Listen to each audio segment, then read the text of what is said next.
وہ بھول کھلے کے دن ہو بھلے سپاہ چلے کے باغ بھلے وہ پھول کھلے کے دن ہو بھلے لبا کے تلے ثنا میں کھلے رضا کی زبان تمہارے لیے.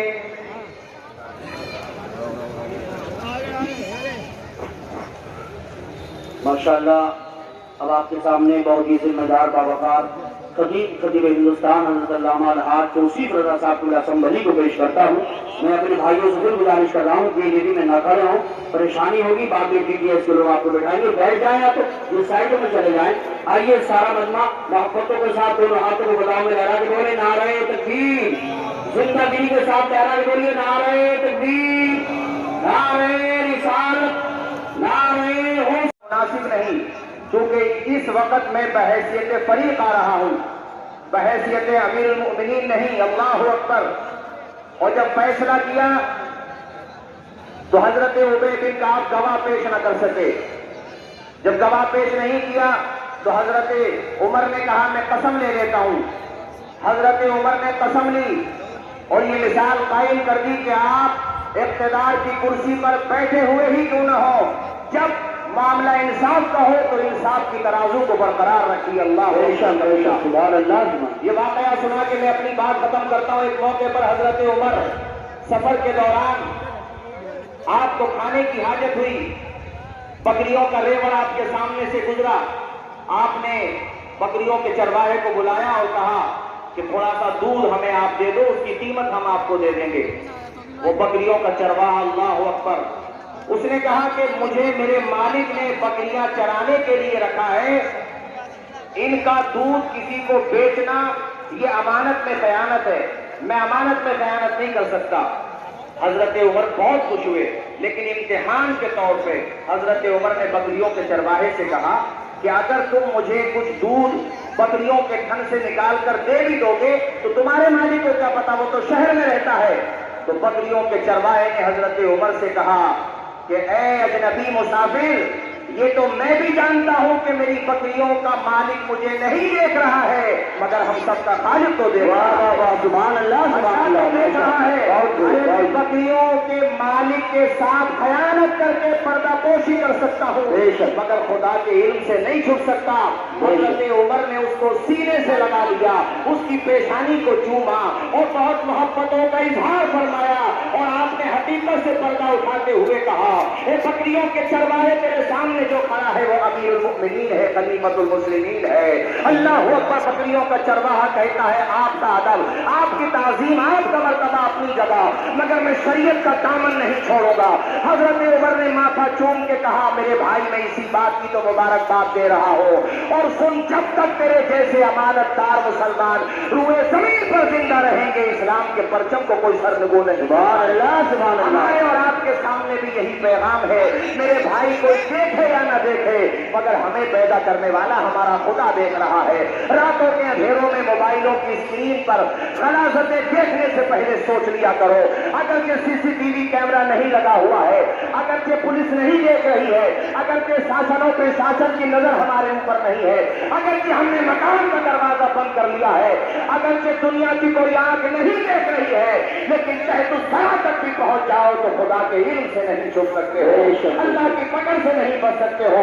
گناہ کرنے سے پہلے یاد رکھو کہ تم جو بھی گناہ کر رہے ہو وہ دفتر میں لکھا جا رہا ہے، نامہ اعمال میں لکھا جا رہا ہے.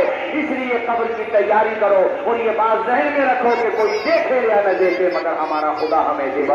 السلام علیکم. ماشاءاللہ بہت اچھا پیغام مولانا توصیف رضا صاحب اللہ نے پیش کیا. اللہ تبارک و تعالیٰ ہمیں آپ کو اس سے عمل کرنے کی توفیق عطا فرمائے. ہم نے 4 منٹ کے لیے علی گنج سے تشریف لائے. حضرت مولانا ساجد رضا صاحب اللہ تشریف لائیں اور سامعین کے قلوب کو منور اللہ فرمائیں. کتنی دیر میں آ رہے ہو؟